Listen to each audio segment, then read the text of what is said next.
New York City Hall gleams with marble and cameras. Badges flash.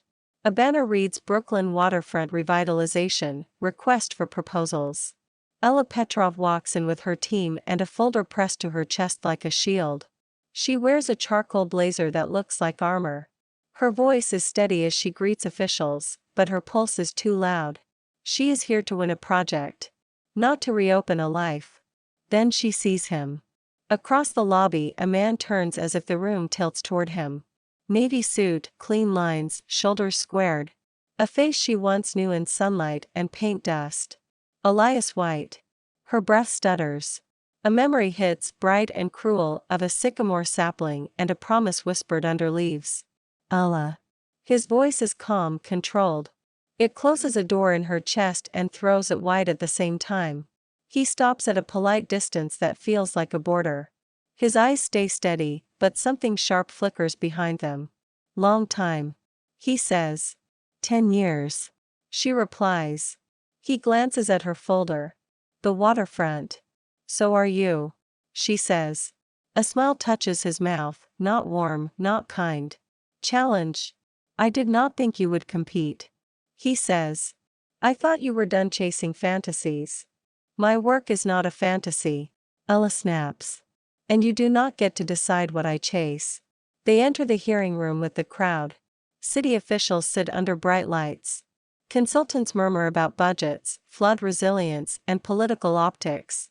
When it is time for remarks, Elias speaks first. He is polished, precise, a vision of future-forward prestige. The room leans toward him. Then Ella stands. She speaks about people. About benches, shade, access, and safety. About building a place that belongs to the community. The room listens in a quieter way. During questions, Elias says, almost casually, design is always personal. That is why it is dangerous to confuse sentiment with substance. Ella answers without thinking. Substance without a soul is just glass and steel. A ripple moves through the audience. Someone whispers. Oh, they know each other. Elias turns his head toward her. You always were good at speeches. He says. Mild tone, sharp edge. You always were. And you always were good at leaving. She shoots back. Silence drops. Even the microphones seem to hum louder. Elias holds her gaze. Then he says, quiet enough to feel like a secret. And you were always good at letting me think I did not matter. The deputy commissioner clears his throat and moves them on, professionalism plastered over the crack. But the crack stays. After the session, people spill into corridors, shaking hands and trading smiles that mean nothing. Ella heads for the exit, desperate for air. Ella. Elias calls behind her. She keeps walking. His footsteps catch up, steady, relentless. You look well. He says. She laughs once, bitter. Is that why you chased me? To comment on my appearance. I chased you because you walked away like you always do. He says. Ella stops and turns. Her eyes sting, but she refuses to blink. You left first. She says. You left with Europe and your awards and your new life. You did not even say goodbye. Elias' jaw tightens. You did not read what you sent me. I did not send anything. She snaps. His expression cracks, then seals. Sure. 10 years later, still rewriting history. Ella lifts her folder like a gavel. I am here to win. She says. Do not mistake this project for a second chance. Elias looks at her as if measuring the distance between them. This is not a second chance. He says. This is a reckoning. Outside, the city air is cold. Ella steps onto the sidewalk and feels the folder's weight in her hands. Inside her working notebook is a tiny sycamore sketch, hidden in the margin where no one will notice. She told herself it was nothing. Now it feels like a confession. Ella's studio is alive before sunrise. Coffee brews. Printers hum. Model foam dust floats in the air.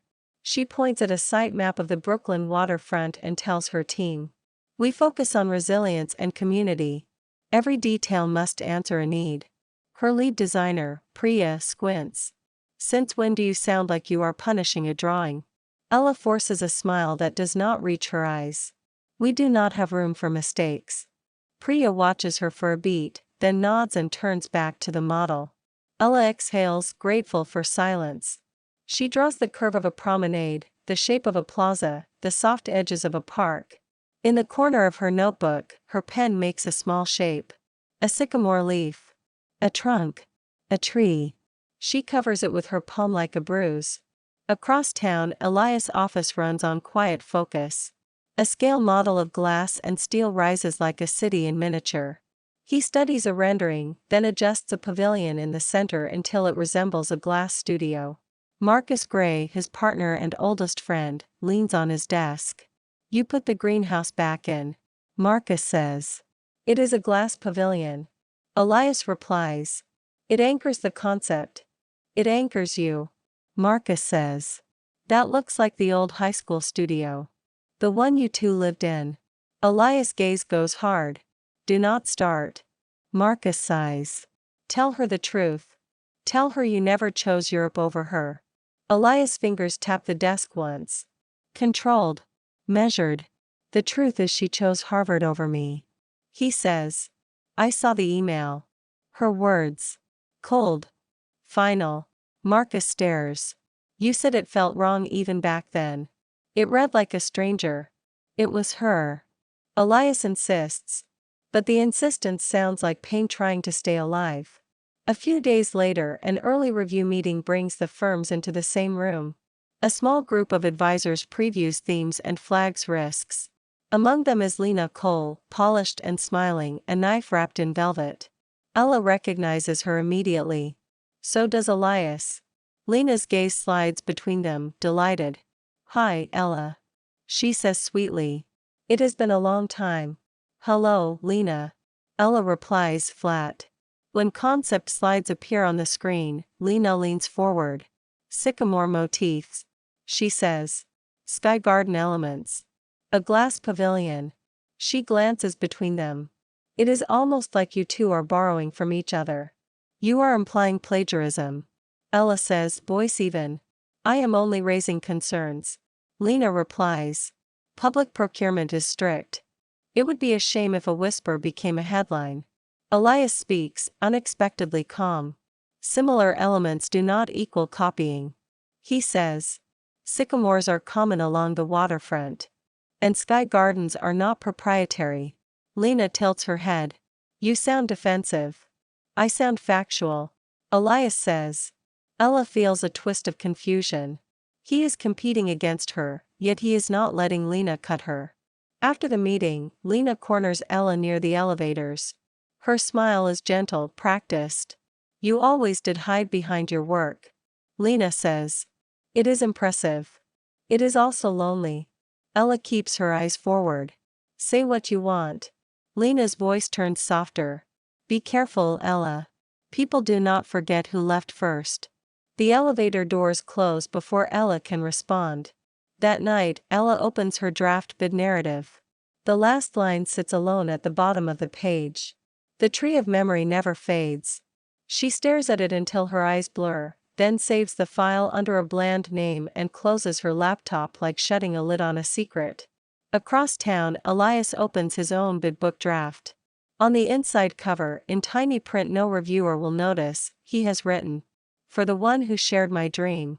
He runs his thumb over the words once, as if touching a scar. A week in, the competition becomes a storm. Press articles appear. Two rising stars collide in Brooklyn. Rivals with history. Ella hates it. Elias hates it.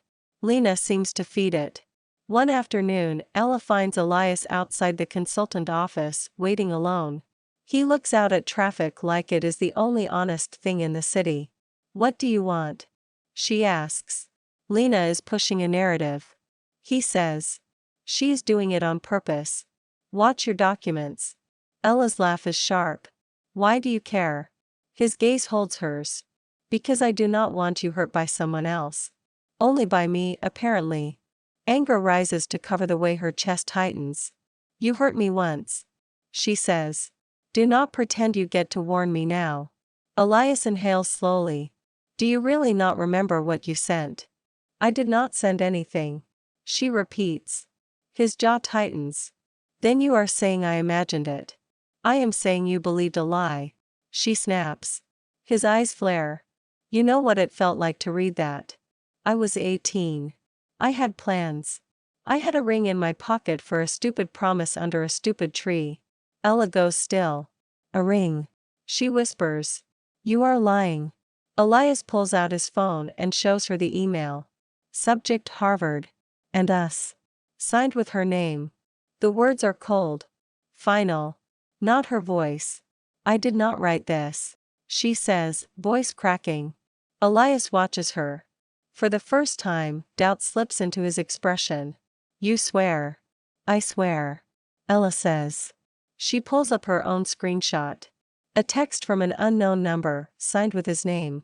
Europa accepted me. Do not contact me again. Elias stares. Color drains from his face. I did not send that. They stand on the sidewalk as the city rushes past, and the world feels unreal. Then who did? Ella whispers. Her phone rings. Professor Allen. His voice is older now, heavy with regret.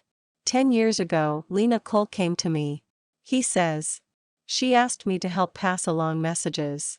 I thought it was harmless. I was naive. I kept copies of what she printed because something felt wrong. Ella's knees go weak. Elias steps closer, listening. If you meet me tomorrow at NYU. Professor Allen says. I can show you.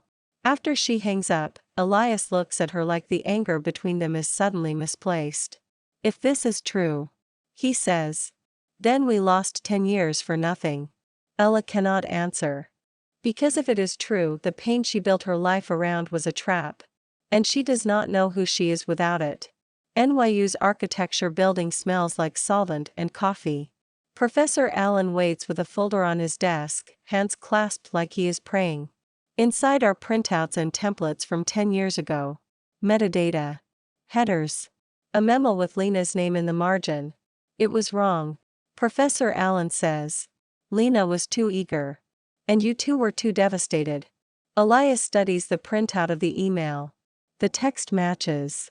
The routing does not. It points to a different account path. Ella finds the printed text template. A handwritten note sent from burner. Her throat tightens until it hurts. She did this. Ella says. Professor Allen nods, shame carved into his face. I confronted her back then. She cried and begged me not to tell you. I told myself you had moved on. I was a coward. Marcus arrives, invited by Elias. He sees the papers and mutters. Oh hell. Outside the building, the wind bites. Elias looks up at the gray sky. I bought a plane ticket to Paris the week after I got your email. He admits. I told myself I was building something to prove you wrong. But I was really running. I stayed. Ella admits. I turned down Harvard. I was waiting for you. And when I got that text, I decided I would never wait again. Elias turns toward her. His eyes are wet, unguarded. I never wanted to leave you. He says. I wanted to leave the city with you. Together. Ella's vision blurs. She looks away, angry at her own weakness. Before anyone can say more, Marcus' phone buzzes. His face tightens. Someone tried to access our shared cloud folder. He says. Blocked, but close. Ella checks her drive. A file is missing. Her final narrative draft. The one with the sycamore line. Her stomach drops. It is gone. She whispers. On the subway back to Brooklyn, Ella stares at the dark window and sees two versions of herself. The woman in a blazer, exhausted and careful. The girl with paint on her fingers, laughing too loudly because she feels safe. The memory comes without permission. Senior year. After hours. The art wing of their high school, empty except for the hum of fluorescent lights. A glass-walled studio under the school roof, donated by alumni, the pride of the program. Elias is bent over a model, tongue pressed to his teeth in concentration. Ella watches him, pretending she is annoyed.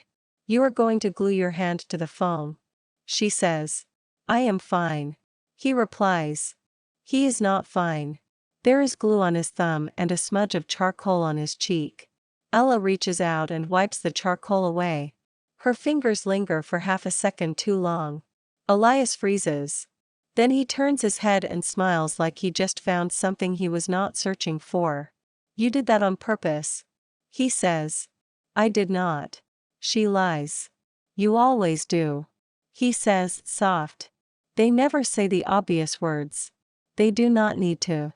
The studio knows. The teachers know. The whole school knows. Later, they slip outside into the courtyard. A young sycamore stands with a tiny fence around it, planted by the campus green club. We should plant one ourselves. Elias says. A real one. A place that is ours.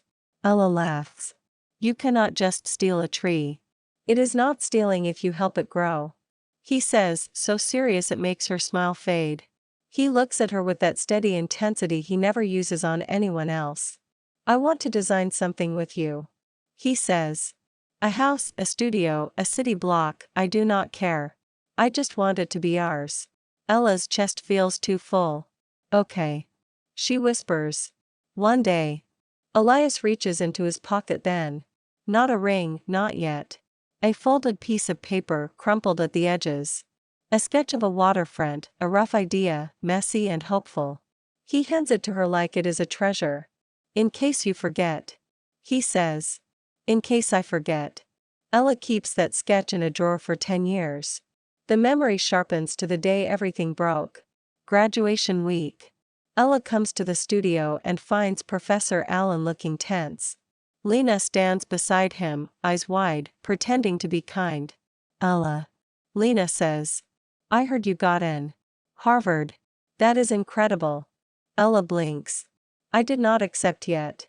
Lena smiles. You will. Of course you will. Later that night, Ella receives the text. The one that says Elias is leaving. The one that makes her throat close. She goes to the studio anyway, desperate to see him, to demand the truth. But Elias is not there. Only his model sits on the table, half finished, abandoned. On the floor, beneath the table, a small silver ring box lies open. Empty. Ella picks it up with shaking hands, not understanding. Then she hears footsteps in the hallway and thinks it is him. It is not. It is Lena, startled to see her there. Lena's eyes flick to the ring box, then back to Ella. For a split second, something cruel flashes across her face. Then the mask returns. Ella. She says softly. Do not do this. He already chose. That was the night Ella decided she would never ask again. The subway jerks and the memory dissolves. Ella grips the pole as if it is the only thing keeping her upright. Her file is gone. Her past is screaming. And the person who broke them is still smiling in meetings like she is innocent. The next day, Ella and Elias meet Marcus in a diner near the consultant office. Chrome tables. 2 bright lights. Coffee that tastes like burnt regret. Marcus spreads out printed logs and screenshots. Someone accessed your drive from a Midtown IP. He says to Ella. It was masked, but we have timestamps. It lines up with a panel prep session. He looks at Elias. And there was a probe at our folder too. Elias' jaw tightens. Lena. He says. Ella stares at the coffee. I want proof. She says. Real proof. Not just my gut. Marcus nods. Then we build a chain. Professor Allen's folder is a start. But we need something current. Elias leans forward. His voice is steady, but his hands are tight. I know where Lena keeps her confidence. He says. Her assistant. She treats her like a tool. Tools slip. Ella looks up, wary. You want to talk to her assistant. I want to give her assistant a chance to save herself. Elias says. Before Lena burns her too. Ella's stomach twists. She thinks of herself at 18, trusting the wrong person in the wrong hallway. That afternoon, they wait outside the building where the panel staff works. Marcus makes small talk to keep tension from snapping the air. Elias is quiet. Ella pretends she is not watching him. When Lena's assistant finally steps out, carrying a tote bag and a tired expression, Marcus approaches first. He smiles like a friendly stranger. Hey. He says. I am Marcus Gray. I think you work with Ms. Cole. We do not want trouble for you. We want the truth. The assistant stiffens. I do not know what you mean. Elias steps forward. His tone is calm, almost gentle. You used a key card at 2:13 a.m. last night. It is on camera. If you keep following her orders, you will be the only one left holding the blame. The assistant's face goes pale. She glances around like the sidewalk might swallow her. I did not want to. She whispers. She said it was just insurance. She said she would protect me. Ella hears something crack inside her. Not pity. Recognition. What did she take? Ella asks, voice quiet. My phone was used to photograph files. The assistant says fast, words spilling. Then she told me to delete everything. She has a burner email. She has a USB drive with labeled folders. She told me to never ask questions. Marcus' eyes sharpen. Where is the USB drive now? The assistant hesitates, then reaches into her tote bag with shaking hands. A small black drive sits in her palm. I kept it. She says. I did not know why. I felt sick. Elias takes the drive carefully, like it is evidence and a weapon at once. Thank you. He says. If you cooperate, we can help you. The assistant looks at Ella, eyes wet. I am sorry. She whispers. Ella nods once. She cannot offer forgiveness yet. But she can offer truth. Tell the city council. Ella says. Not us. Put it on record. The assistant swallows and nods. Then she walks away, shoulders hunched, carrying a different kind of fear. When she is gone, Ella exhales shakily. She realizes Elias is watching her, not the street. What? She snaps, defensive. You are stronger than you think. Elias says simply. Ella hates the warmth that spreads behind her ribs. She turns away, angry at her own body for responding. Do not.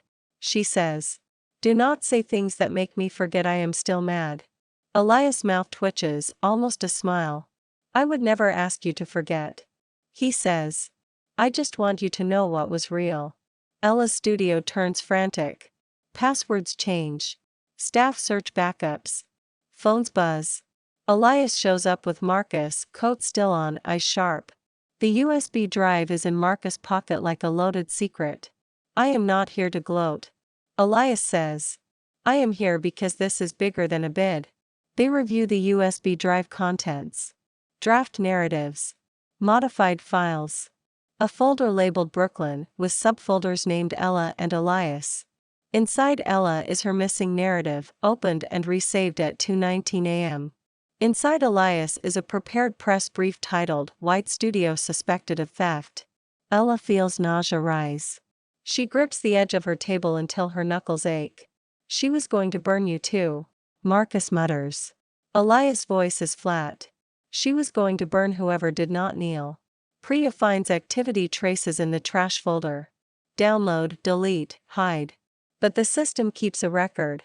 Marcus calls a city legal contact and sets up a meeting. Tomorrow. He says. First thing. Before Lena spins it. Ella looks at Elias, anger and relief tangled. I do not know if I can trust you. She admits. Elias nods. You do not have to trust my feelings. He says. Trust the files. Trust the facts. Ella swallows. Facts are safer than hearts. One night. She says. That is all. After this, we go back to being strangers. Elias looks like the word strangers hurts, but he does not argue. One night. He agrees. They set up a neutral war room in a coworking space. Whiteboards fill with timelines. Screens display metadata and camera stills. Sleep becomes a rumor. At 3 a.m., Ella catches Elias staring at her narrative line on the screen. The tree of memory never fades. He reads it like it is a confession he has been waiting for. You remember. He says softly. Ella's throat tightens. I never stopped. She admits. Then she hates herself for admitting it. Elias turns toward her, eyes burning with something she does not have language for anymore. I thought you erased me. He says. Ella laughs once, broken. I built a whole life out of not erasing you. She says. I just called it ambition. For a moment, the room is silent except for the hum of computers. Elias steps closer, then stops. He does not touch her. I am here, he says. If you let me be. Ella cannot answer. Because part of her wants to slam the door. And part of her wants to walk through it. In the morning, Marcus lays out options. Accuse Lena formally. Leak it to the press. Or do something unexpected. Ella folds her arms. Define unexpected. Elias looks at her, steady. We submit a joint proposal. He says. Silence. Then protests. Then stunned breathing. Ella stares. You want to partner. I want to protect what is ours. Elias says. The waterfront is public. But the heart behind it is not. Marcus whistles low. It is risky. It is also brilliant. Nothing kills a sabotage story like unity. Ella looks down at the papers and coffee rings and evidence logs. Winning alone suddenly feels small. Losing again feels unbearable. One joint proposal. She says. And after that, we go back to being strangers. Elias nods as if he accepts the terms. But his gaze lingers like he does not believe in strangers anymore. They work for 2 days straight. Arguments flare, but now they are about design, not betrayal. Ella fights for community spaces that are not ornamental. Elias fights for structural systems that do not cut corners. They clash, then compromise. They learn each other's rhythms again. The way Elias goes quiet when he is thinking. The way Ella turns sharp when she is scared.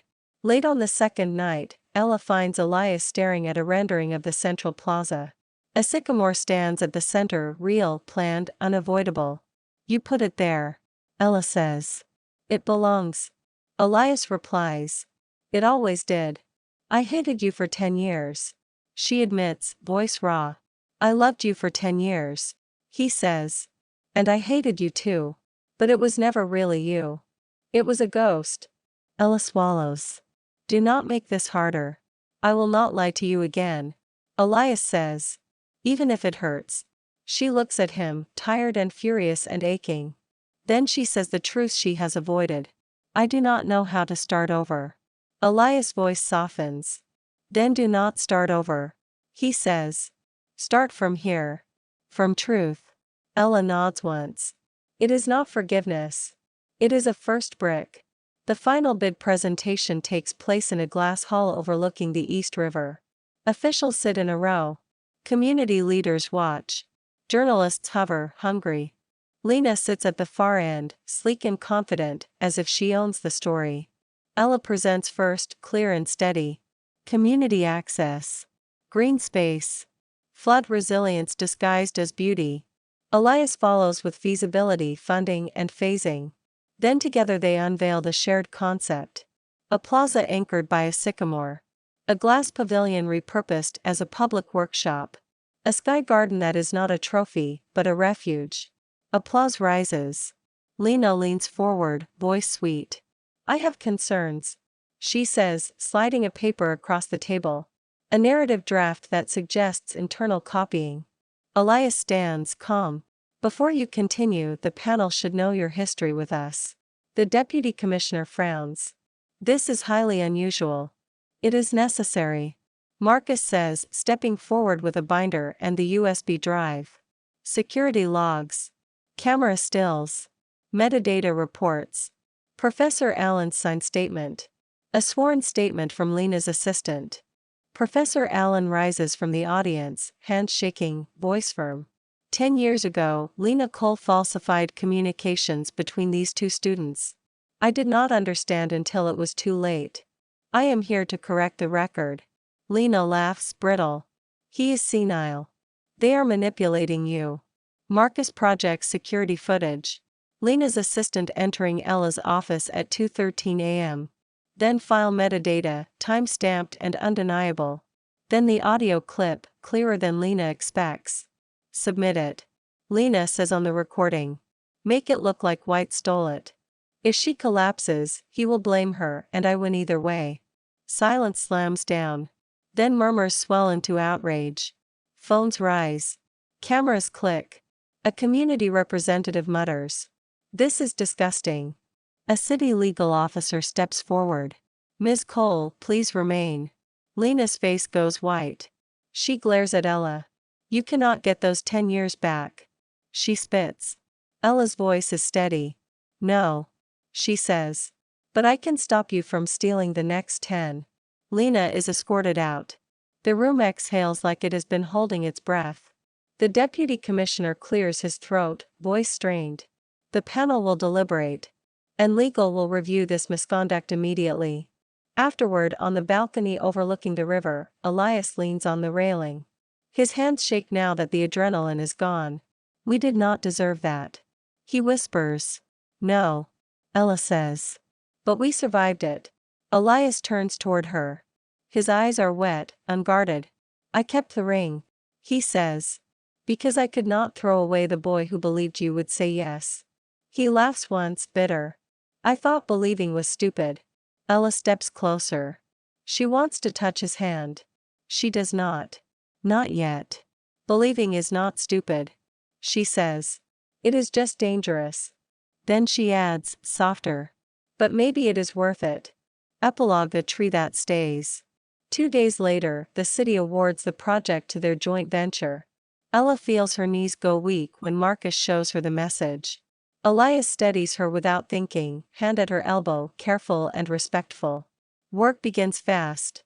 Meetings, site walks, community listening sessions. Trust is slower. It grows in small acts. Elias sends her every file with redundant backups. He copies her on every decision. He asks, "Are you okay with this?" and waits for a real answer. Ella stops flinching when he says her name. She starts walking into rooms without armor. Some days she fails. Some days she surprises herself. On a bright early summer morning, they break ground by the river. Hard hats. Shovels. Flashbulbs. After the speeches, Elias leads Ella to a fenced-off patch of dirt. A young sycamore is already planted there, leaves fluttering in the wind. A small plaque is covered with cloth, waiting for the final dedication. It will shade the plaza. He says. It will outlast headlines. He pulls the simple silver ring from his pocket. The one he carried for a decade. I cannot give you time back. He says. But I can give you my time now. All of it. If you want it. Ella laughs through tears. I am scared. She admits. Me too.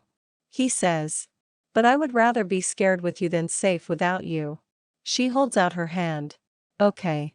She whispers. Yes. 3 years later, the Brooklyn waterfront is finished. The promenade curves along the river. Kids run through a splash zone. Couples sit under shade. Vendors sell pretzels and lemonade. In the center plaza, the sycamore stands tall enough to cast patterned shadows on stone. The glass pavilion glows at night.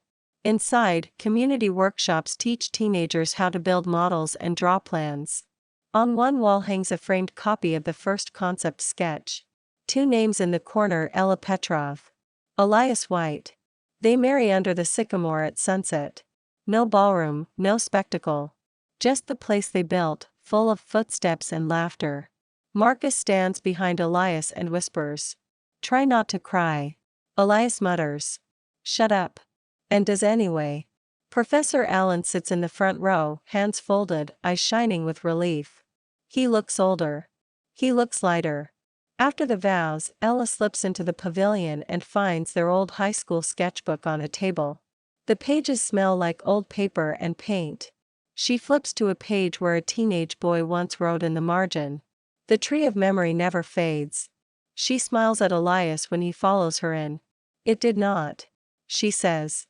Elias takes her hand. And neither did you. Outside, the river keeps moving. The city keeps roaring. But inside the place they built, the past finally stops screaming. It becomes part of the foundation, not a cage. Thanks for watching. Follow for more romance stories.